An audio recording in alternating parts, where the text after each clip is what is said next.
মাঝে মধ্যে ফেসবুক খুলে ইউটিউবের মধ্যে দেখি জিকির করে। কি এগুলো? গত কয়েকদিন আগে নতুন আরেকটা আমদানি হয়েছে। কি জিকির করে? এগুলো কি? নাউযুবিল্লাহি মিন যালিক। ফির কেরামান কাতিবিন সবকিছু লেখে না? কথা কয় না? বান্দারা যা জবান দিয়ে উচ্চারণ করে সবই তো লেখে। তো যখন ওরা ও করে, ফিরিস্তারা কি লেখে? ফিরিস্তারাও তো বিপদে পড়ে যে হারামি তোরা কসকে আর আমি লিখমু কি? জিকির করবেন বাবার না আল্লাহর? এবার এক সেকেন্ডের আমলে দেখেন কত বিরাট নাকি, খুশি হয়ে যাবেন। আল্লাহু আকবার বলেন।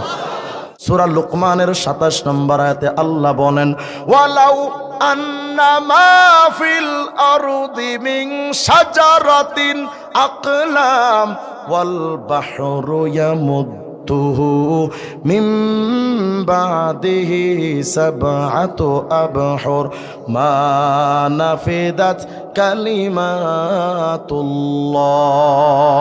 আল্লাহু আকবার বলেন।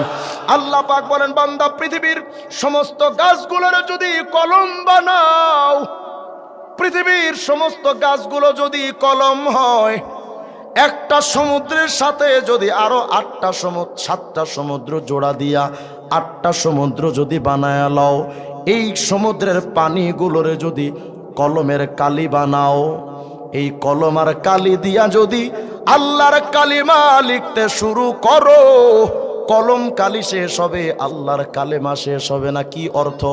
এই আয়াতটার অর্থটা কি? তাফসিরে কুরতুবী 13 নম্বর খণ্ডে 398 নম্বর পৃষ্ঠার মধ্যে হযরতে ইকরামা রাহিমাহুল্লাহ এই আয়াতের তাফসিরে লিখেছেন, লানাফিদাল বাহরু ক্বাবলা আন ইয়ানফাদা সাওয়াবু মান ক্বালা লা ইলাহা ইল্লাল্লাহ।